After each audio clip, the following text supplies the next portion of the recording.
Kieran, Mark, always good to catch up. First glimpse of the new TV studio. Pretty nice, isn't it? Decent. Yeah, my first time up here. It's beautiful. One of the best views in the house. Yeah, very good. Let's talk about the football. It's been, I think, fair to say, an intense start to the season. How have you and the group found it? Yeah, it's been intense. It's been a really good challenge. There's been some good moments in there, some really good moments.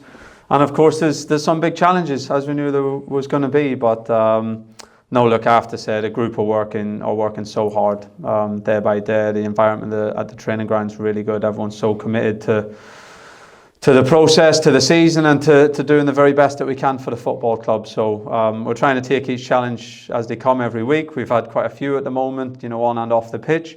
But we're enjoying it, and I think that's really important. We work so hard to get to this level, not just the players, the staff, the supporters, everyone involved at the club. We work so hard to get to this level, and amongst all them challenges, it's important to keep enjoying it, keep looking forward to the next challenge, which we are this week, and we will the week after that, and embrace it and give the very best of ourselves. I think it's fair to say it's been a tough start, hasn't it? In terms of the results as well, but the teams you've come up against, you've played 6 of the current top 10. So it's been a hard start in terms of the fixture list.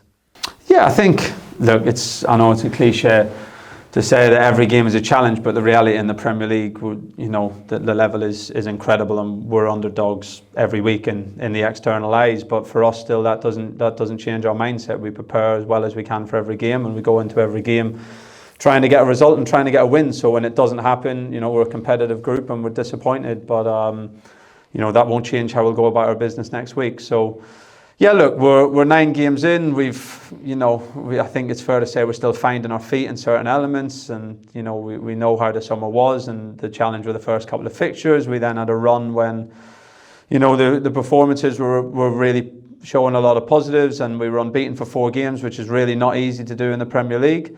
And then we've had a couple of games after that didn't go our way, and moments probably changed the perception of the games, and performances weren't as good as what we'd want to be. And then we come off an incredible roller coaster of a game on Saturday, where there was so many positives to take from the game. Such a fantastic game of Premier League football that we were involved in. Players and supporters both represented the club fantastically in so many aspects, and we come on the wrong side of a 97-minute sucker punch. So, that's football. We've had them our way over the course of this season. We've had them our way over the course of the last few seasons, and sometimes they don't go for you. So, no, look, we're trying to learn from each game, trying to help the group who are coming together, help players coming into the team, making the Premier League debut, stepping up to this level for the first time, different challenges every week, and we're trying to deal with all those in a positive manner. In the way that we deal with everything, we run towards those challenges, we run towards the adversity, and that's what we're trying to do at the moment. And I think we always believe that if we stick to that, if we do the right things, then results at the end of the day you can't always control in the game of football. As Saturday is probably a pretty good example of that. The margins are so small that you can only control what you can control and do the right things, and that's what we're going to keep trying to do. Yeah, I mean, you mentioned the players there. How difficult has it been for you? 12 new signings in the summer, integrating them into the group, into the squad, and also a lot of players stepping up to the Premier League for the very first time as well. Yeah, you can say it's been difficult, but it's also been really good in different aspects. We knew where we were at in the summer. The jump had been so steep, and then you've got some decisions to make as a football club, and we try and do it in the right way, all together with the same mindset, with Mark, the owners, and everyone, and I think we've done that. So look, it was clear we wanted to keep the nucleus of the squad together, who had brought us from League One. We felt like it was, those players had certainly deserved an opportunity to be part of a Premier League squad. They got such an affinity with the supporters here, and it would be a big part of the culture of the group, keeping them together. And we also knew that we had to bring in a lot of players. One, because we had quite a few players leave in the summer. We had loans going back to their parents' club, and we're trying to prepare for the toughest division in the world. So, we brought in quite a lot of new faces, as is normal really for a newly promoted team. And there's been some things that have been fantastic about that. The boys who have come in have brought their own personalities, brought their own strengths, they've made the group stronger. I've got no doubt about that. But of course, there's challenges integrating new players into the group, helping them settle in, helping them learn the teammates, the the model of play here and everything about the football club, and especially those who probably came in later in the window, that's even more difficult than those who have had the whole pre-season with us. So that's the realities of any newly promoted team, probably for us and for our claim. It's accentuated a little bit, but I think the group that we have, I think we've got a fantastic group of people. I have to say, I think from a character perspective, I see how the boys work every day. I see how they are as teammates. I see how much they care. I see how much they want to do well for themselves, for the club. I see the journey that so many of the players have been at to be at the Premier League now, whether that's players who've been with us, who've climbed through the divisions, and we got so many, or again, so many of the players who've joined us. I might say Sammy Smolix, he comes to the head for an example, because he's one who joined this year, but a player who's one of a handful of players in the history of football who've scored a goal from the National League to the Premier League. And we got so many players like that who've worked so hard to be at the Premier League level, have grinded to get to this point, are so proud to be at the football club, or working every day to help the team, to help the football club be successful this year. So it's a really good group to work with, I have to say. From a character perspective, they're fantastic. From a football perspective, they've shown lots of good things. The group, both the players who are here, the new players coming in. And I think for all of us, we've still got lots to come, lots to improve, lots to learn, and lots that we are trying to keep building on. You mentioned the journey, but you signed players with Premier League experience as well, the likes of Muric, Ogbene, O'Shea Phillips, Ben Johnson. How important was it that you had players that had played at this level before? Yeah, it's about finding the balance of that. Of course, you'd probably, it would be lovely to have 3/4 of your group who'd played 200 Premier League games with a spatter and a youth, but in our journey, that's not where we're going to be. We're trying to build a squad that can do well this season, but we're also trying to build it in a way that is the right thing for the long-term future of the football club, that protects the long-term future of the football club, and is done in a sustainable manner, and that's what we've tried to do. So that means that you're going to sign some young players like Omari, like Liam, who haven't played in the Premier League before, and they're going to need help and support, but we think are big talents that can develop here at the football club and be great assets on and off the pitch for us in the future. It means that you're going to sign players who've played maybe in the Championship, who haven't played in the Premier League before, who this is their step up to the Championship or to the Premier League, and we have to help them with that process. And of course, you try and get some who've played in the league, but you're probably not going to sign a 27-year-old with 500 Premier League appearances as Ipswich Town this season. That's probably not going to be our profile. So you're trying to sign, where you can, some players who've had some Premier League experience, and hope that they'll use that to help the rest of the group as well. So it's a balance where feet are really firmly rooted on the floor with where we're coming from, and trying to build the club in the right way. And we've worked really, really hard to bring together the best group that we can to give us the best chance this year. Mark, it's been a busy summer for you as well, you and the ownership group. Obviously, mentioned the new signings that have come in, but also the infrastructure projects that the club have had to go through as well. Was it 100 and something projects you had to get completed before the start of the season? Yeah, it's been a challenge in all areas. The time frame is so short on the turnaround. And the room that we sit in today, again, I genuinely believe this is one of the best media suites in the Premier League. You look at over Portman Road, this is definitely a very different Portman Road to the stadium we walked in 3 years ago. I was just laughing with Kieran actually on that first half a season that Kieran was here, and he was literally standing in mud in the dugouts. He literally had to buy a new pair of shoes every home game. Marks and Spencer are the ones spending too much. So look, it's been a challenge, but we knew it was going to be a challenge. Very professional team off the pitch that have worked very hard to deliver over 100 projects, as you've just said. And a transfer window which has probably been the most challenging I've certainly faced in my career. Challenging because of profit and sustainability, challenging because of the numbers you tried to bring in. What was the biggest challenge? I think all areas. I think, look, our success over the last 2 years has been unrivaled. Kieran has taken us through divisions at such a pace, which has been a fantastic achievement, but it brings us challenges.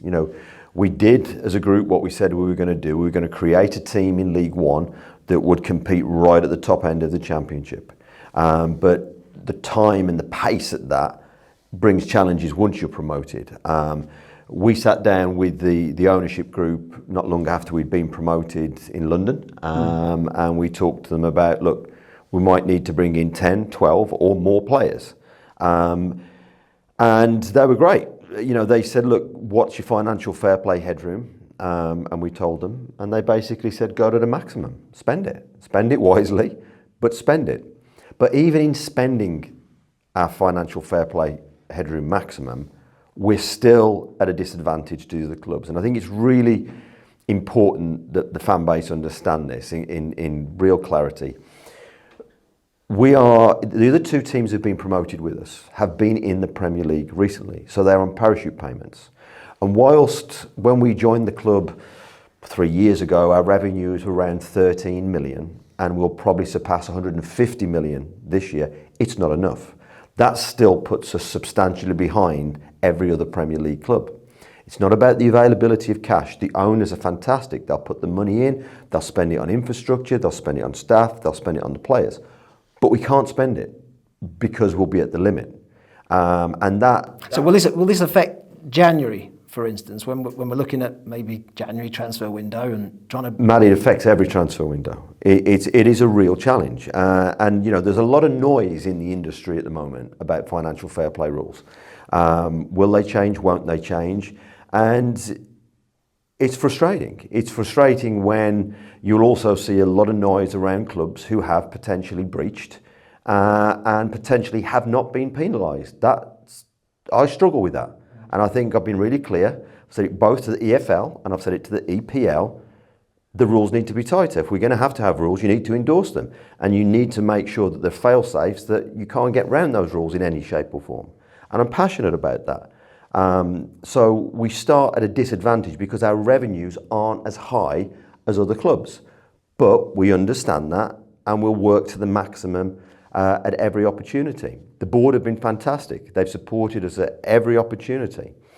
Bringing 12 players in, moving players out, as Kieran said, players returning to loan clubs, recontracting a number of players, the likes of Leif Davis, etc.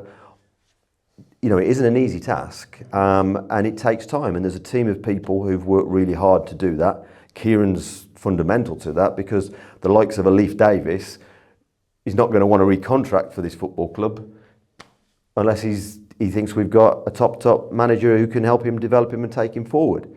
So yeah, it's been a challenging summer in all aspects. We've got more to do. Again, we'll be active in January. But we're trying to build the club, as Kieran has just said, in a sustainable manner. I think we're bringing real talent on the pitch. I think that's important. I think that's important to say, isn't it? You've brought in assets as well. People from the outside will look and say, you spent a lot of money. Ipswich Town has spent a lot of money. But young players with room to grow and assets for the football club long term as well. Was that always the plan? I think that's been the plan, to be honest. And I say we spoke about this before in League One when we signed Leif Davis, or one or two others. It would for that time look like a big fee. But if you invest in young players and you develop them, you give them exposure, you're as protected as you can possibly be as a football club with the money that you spend it. And actually, you got a great chance to grow and develop that asset. And we've tried to do that, right across the board, and the same this summer. Really, I think if you're in our position, it's very different to bring in, an older player maybe on a certain transfer fee, on a certain salary, but the protection that gives a football club is adverse to bringing in young talent, which we believe in, which we think we have the staff and the infrastructure to develop, and we give them the exposure and the things that they need to do to hopefully perform well in the Premier League. Both gives you a chance to improve your team and have the best season we can have, and also protects and enhances the value of the football club, because as Mark says, we have some really talented players now at the football club, and performing week in, week out in the Premier League, and I think that's a great thing for the short and long term. So yeah, for me that's always been the model, and I say the numbers change a little bit when you get to the Premier League, it's adverse to League One, but I think we've tried to stick with that as much as possible. You talk about the investment, you talk about the infrastructure work here, the money that's been spent. The next big project is up at Playford Road, the training ground. How important is it that we've got elite training facilities for the football club? I think it's so important. I think, it's probably, pretty well known that I'm a manager who, believes in process and having a fantastic environment and fantastic culture and fantastic training every day for the players. And the club have been fantastic in terms of supporting us so far up until this point. From the first day I walked into the club, it was Mark has said before, it was my only probably demands going into the January transfer window, having arrived right at the end of December. It wasn't about players in that window, it was about TV screens, drones, goalposts, and of course getting towards that summer it was about the pitches. And we invested in that from the start, and I think probably per square metre of the building that we have at the moment at the training ground, we've probably maximised close to what we can do at the club. Invested in cryotherapy and saunas and all the little things that can make a margin, but it gets to a point where you have a 27-man Premier League squad, you're trying to grow and develop the academy, the women's team is going from strength to strength, that the square meterage isn't enough. And to be able to develop our players to their best capability, to be able to grow and develop each department, whether it's analysis, whether it's sports science, whether it's medical, to develop and grow each of those departments. And to be able to retain and recruit the best players. That's the reality of it, to be able to keep our best players at the football club, to be able to attract better players to the football club. Having a top-end training ground is a big part of that. So, as we go into the next few years, I say the stadium now is something to be proud of. I think there's a lot of work, of course, still to do, hopefully in the next decades, but I think it's something that, I think everyone is rightly proud of how it looks, and I think the training ground now and getting that project in the next couple of years will be, a big investment and a big part of, again, the medium and long-term future of this football club. How much has Kieran been nagging you about what he wants at the training ground, and how are the designs going? When are we looking at it, perhaps starting? I think, look, the scale and bulk and the design of the building is now completed, the pitches are now completed. We've tweaked and turned it in the recent weeks to make sure that we tick all the boxes for Cap 1 for the Academy also. And over the next probably 10 to 14 days, we'll be submitting a planning application, and we're getting on with that. And once we do that, if you like, the internal works, Kieran gets to get his hands on and tweak and turn. But it's what we're building is elite. And it's, we've done a lot of work looking at top Premier League club, international facilities across the globe, what we need, and it, excuse the pun, but it is a real game changer for us, because in fairness to Kieran, he has sweated every ounce out of the current facilities, and we've added bits and pieces on the way through, but this needs now a brand new elite performance facility, and we need to be on site pretty quick now, constructing that. Can I just take you back? You mentioned Leaf, the importance of him signing a new contract. He's not the only one. I think Sam Morsey, Wes, Christian Walton, Kieran Slicker, I think have all extended their contracts. I don't know whether you're in conversation with others or not, but how important is it to keep that culture of the players that have been on this journey, the ones from League One through the Championship into the Premier League, those players I've talked about there, players that have come on that whole journey with you. How important is it for your culture, your values that you try and instill in the dressing room? Yeah, I think it was an important part of the plan this week. Not necessarily to say the contract perspective is, that's Mark and the club. But for me, and I say again, it's a club decision, a group decision, it's a unified decision to keep, a core nucleus of players who've been on this journey with us, because it's not been a normal journey, it's been something remarkable. To keep enough of those players to keep that connection with a supporter base, to keep that connection with a journey that we've been on, to keep, a part of the values and the culture that we've instilled. That was always part of the process. And there's different ways to do about it. You can look at another team in the Premier League who have been quite successful, and you can get promoted, and you can bring in 23, 24 new players. You can change the whole squad, and it's not necessarily a financial thing that stops you doing that. But for the journey we've been on, for the group of players, for the work that was done, I think felt like it was the right and the best way to bring, a large group of that with us. I say again, one, because they've earned the right. Two, it will help us develop the culture, and three, we think they can play a part to play, and they've shown a rate of improvement that doesn't have a ceiling yet. So that's been really important. And yeah, it's something I'm really proud of. I have to say, I know each week our job is to fight for points. Our job is to prepare the team to be competitive each week, to try and win every game. But I still want to, enjoy the moments for the players along the way, and I hope the supporters do. Last weekend, of course, it's a devastating last-minute goal against us, and it feels horrible on Saturday night and Sunday. But at the same time, there's a reflection piece on that game. George Hurst making his Premier League debut, scored his first Premier League goal. Whenever we signed him, he'd played however many appearances in the Championship. Hadn't scored in the Championship yet. People questioning, is he good enough for the Championship? We signed him in League One. He's worked so hard. He gets to the Premier League, gets his debut, and he gives two really good centre-halves a hell of a game on Saturday. Connor Chaplin makes first start away from home, another journey, performs really well, gets his first, I think, Premier League assist. And Sammy Smodic spoke about his journey, scores his second Premier League goal, one of the only players to score a goal for all the divisions. And, I think along the way, and the intent to win every game, the full commitment that everyone's given to win every game, I still think it's nice if we can, reflect on those things and see players who've come along this way for us, and now, in so many different ways, each and in different moments over the course of the season, stepping up and showing that they can play at this level. I think that's something to be so proud of, to get right behind, and I think that is something that gives us a chance to be competitive right through the season, because I know what them boys are given, and I know how much it means to them, and I really believe that they've all still got growth left in them. The Premier League, it's a big jump in quality. How have you found the step up? Has it been as you expected? I mean, obviously you'd worked in the Premier League previously, so you knew what the Premier League was all about, but has it met your expectations? Yeah, I don't think there's been any surprises. I think that I said it before, the start of the season, said at the end of the season, it's a humongous jump. It's not a step-by-step jump. It's not League One, then the Championship, then the Premier League. The finances jump to an incredible gradient. And football, the quality of that follows with it. It means that you're in a league with the very, very best players in the world, the very, very best coaches in the world, and the biggest and richest football clubs in the world. So it's a huge jump, there's no doubt about that.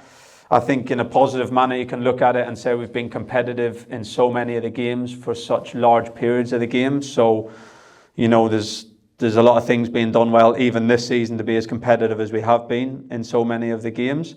But you also know that, to win a game, you have to do so many things right on any given weekend, and you can't afford to do many things wrong. The margin for error is really small, and you have to get so many things right to win a game. And we've had examples of that. Saturday was probably one where we did so many things right in the game. We did so many things right in the training week in the face of a lot of adversity.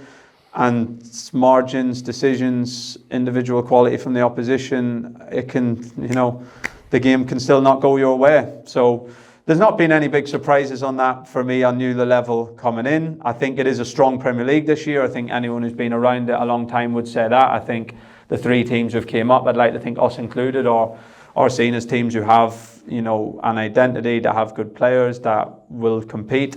And the teams who, narrowly just stayed up last year pretty much have all invested and pushed again. I think it is a really strong league. And there's certainly, no fixture that's going to be given to you. We're going to have to do so many things right to win a match. But I think we're capable. We've shown that we're close, we're competitive. We've been competitive in nearly all our fixtures. And now for us, it's about keeping pushing on the margins, keeping working individually, units, team, to get those margins to go our way. And I think if we do that, we're not far away from winning games.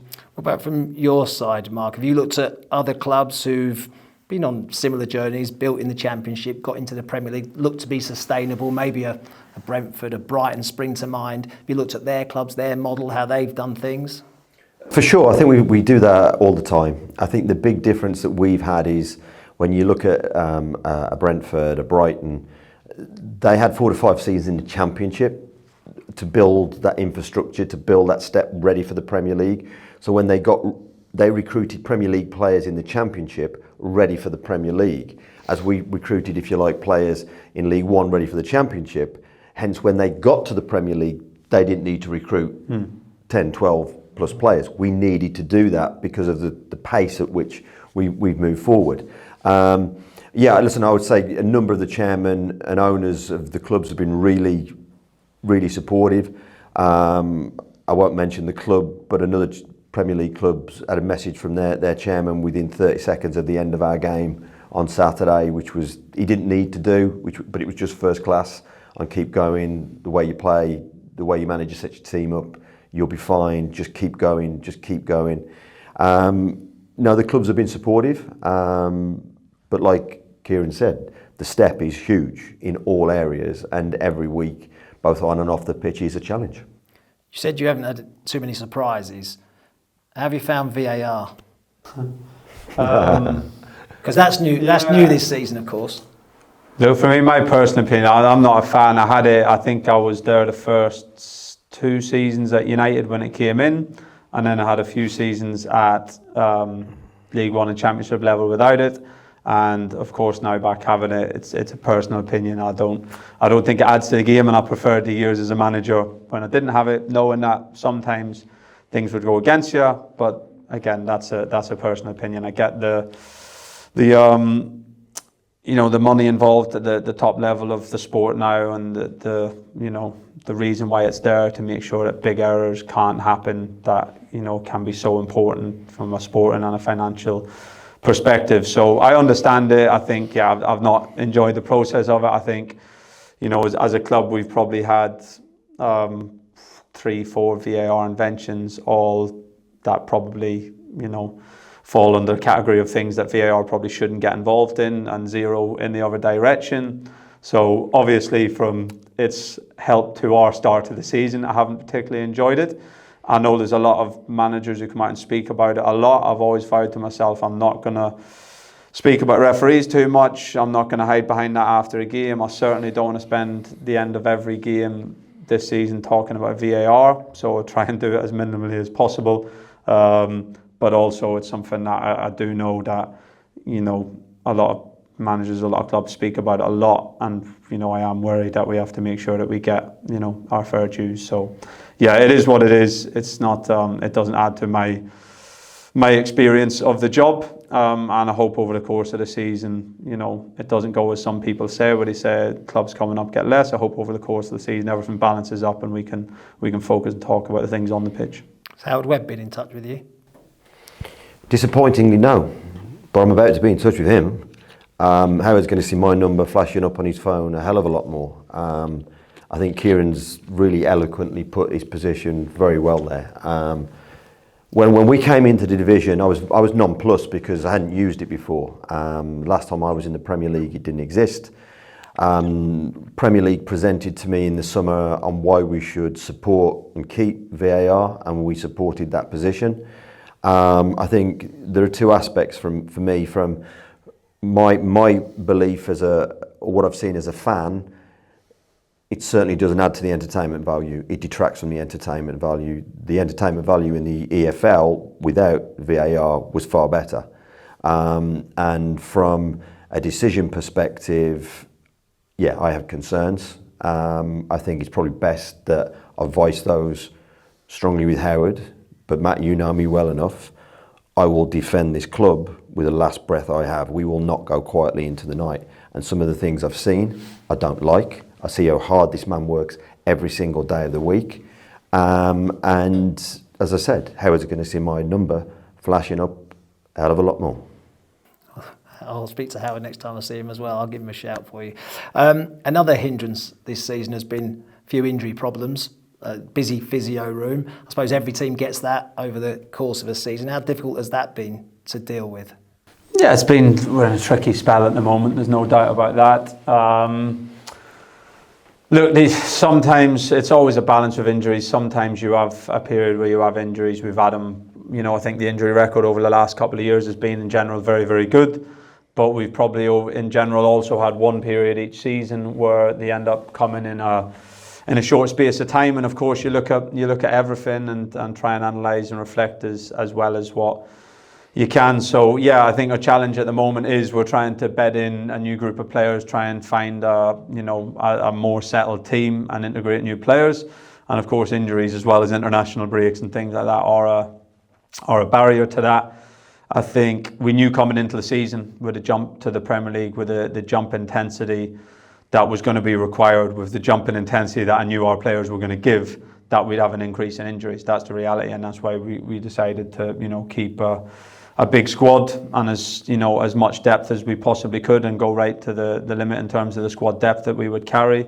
So I think it was something that we were prepared for. The physical jump in the matches especially is big, and our players, I think it is worth people recognising we've outran the opposition in every game. So the effort levels the players are going to is really, really high. And when you have Premier League athletes on the other side of the pitch every week, it might not always be apparent, but the boys are working to a really high level. And I still think there's more to come, but yeah, they're working extremely hard even for Premier League footballers in terms of their output on match days. So there's that part of it. There's, of course, you always look at training, and we need to balance things this year as the games are harder. There's always a luck element involved, and unfortunately for us, a bad luck element with Axel's, for example, which a player maybe would start the season really well and is well settled into the level, and one of our more experienced Premier League players. So there's always some that you can't avoid. And then it's always, compounded probably when you have injuries in the same position. And I think over the last couple of weeks we've had, if we have 9 defenders, we've probably had injury concerns, issues with 5, at times 6 of them. A couple of them have managed to play on through those injuries, but 5, 6. We have 5 central midfielders in essence, we would say. And, last week there was a point where maybe 1.5 of those were fit.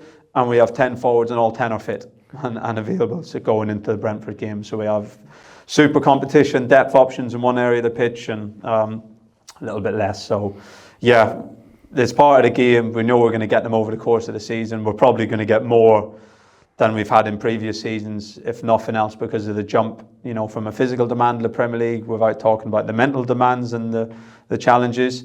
And sometimes you have those periods in the course of a season. So I think, look, Saturday was a great example of how a group, needs to pull together in those moments going into Saturday, where we had, without mentioning issues and injuries, but 2-3 players not 100% fit on the pitch, playing with every ounce of effort that they had, and playing through, injuries or, probably not match fit yet.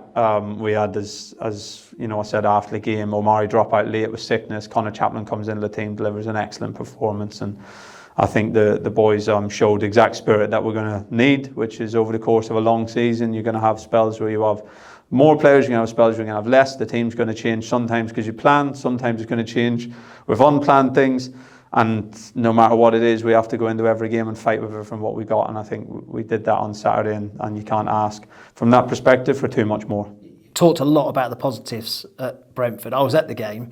It was a really good performance, but it was a really good performance by the supporters as well. The away fans were incredible. Yeah, they were brilliant. My brother was in the crowd, and he said it was maybe the best one he's had, which is some going when you think of some of the away games we've had. I thought the support was fantastic on Saturday, and in general, look, it's been brilliant this season. I have to say, I think the supporters know the challenge, they know to step up, they're so behind the group, they know that the boys and the players are giving everything. They knew it was going to be tough, but on the whole, they've seen performances full of spirit and endeavour. They've seen some really good performances. They've seen us impose our style for periods of games. We've had 1 or 2 excellent games here, and we've shown some real resilience in our away games. Of course, not every performance is going to be what you want. We've probably had 2 of the 9 that we weren't particularly happy with. I say even within those, I think there's moments that probably changed the games and changed the perspective of the performance. But I have to say that the supporters, the atmosphere here on Portman Road has been incredible. It's been as good as any of and we've had promotion games here, we've had top of the table clashes, we've had incredible comebacks, but I think the atmosphere in general here has been incredible. The away supporters have been right with us. Of course, we have to keep providing the performances for them to get behind. We have to keep showing how much it means to us. We have to keep showing our identity on the pitch. But I know when we do that, the supporters will stick with us, and they know the challenges the group is going to face. But I know as long as they see those things, they'll stick with us through every minute of every game. And if we do that, then we know this is a really tough place to come, and we can pick up results here. And we know if we do that away from home, that we've already shown we can go to Man City and score, we can go to Brentford and score 3 goals, we can go to Brighton and get a clean sheet. We've shown that we've got ingredients to be successful in those games as well. Of course, putting it all together for 90 minutes is not easy. That's the next challenge, but having the supporters by our back, that makes it, a hell of a lot more doable. And they've worked with us all summer as well, because the infrastructure changes have meant supporters having to move their seat, etc. But right from the first whistle against Liverpool, even when Liverpool scored, I think they drowned out the Liverpool supporters singing. The fans have been incredible, just simply incredible. I mean, look, we've been to some huge stadiums already in the first handful of games, but I've not come across anything where the atmosphere is anything like Portman Road. The fans have just been incredible. The start of the game is electric. We've got to make sure we hit the start of the second half exactly the same, because we've got to keep that electric Portman Road atmosphere right throughout the 90 minutes. But the fans, again, they come in their droves. They buy the shirts in their droves. I can't thank them enough. I said to you before, we talked 3 years ago about rebuilding this special football club, but we had to be as one, whether that was players, staff, ownership, former players association, the local community, the wider community. And as long as we stay together as one, this club will be competitive, and this club, no matter what, this club will move forward. We have an incredibly talented and dedicated manager and staff and players, both on and off the pitch. And whilst we don't get it right all the time, Matt, we don't. We learn on the way through. Over 100 projects, as we said, and we got everything right. No, we haven't. But come on, we are moving at breakneck speed here. But look at that. That's a stadium to be proud of. It's a fantastic stadium. It's a fantastic fan base. And I've said before, this is just the end of the beginning. There's more to come, but we've got to stay as one. And that's going to be absolutely key through this season for me. I think that's a great way to leave it. Appreciate your time as always, and good luck on Saturday. Thank you. Cheers.